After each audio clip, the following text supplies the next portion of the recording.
accidentally played my dating app voice prompt to my entire grad school class. Now, it's how my professor introduces me at academic conferences. I was 5 minutes late to my graduate seminar when Professor Williams called on me to present my research proposal, the one worth 40% of my final grade. "Let's hear from our missing student," she announced as I slid into my seat, fumbling up my phone to pull up my notes. 25 pairs of eyes waft onto me in that windowless seminar room. In my panic, I hit the wrong button on my phone, which was still connected to the classroom's Bluetooth speaker system from a previous presentation. Suddenly, my Hinge dating app voice prompt blasted through the speakers at maximum volume. "I am looking for someone who doesn't mind that I rehearse my academic presentations in different accents. While stress baking at 3 a.m. last week, I explained cognitive mesem theory as Nigella Lawson while making stress brownies. My neighbors have questions, so do I." The horrified silence that followed felt eternal. My professor's coffee mug froze halfway to her lips. Someone's laptop slammed shut in what I can only assume was secondhand embarrassment.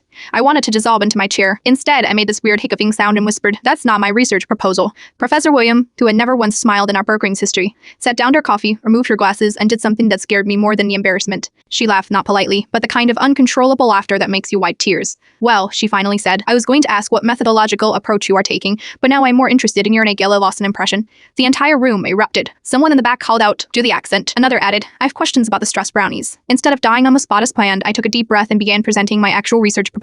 Communication authenticity in digital spaces, my best Nigella Lawson voice. By the end, Professor Williams was taking notes with unusual interest. "This is the first time I've stayed awake through Willity explanations in 15 years of teaching," she admitted.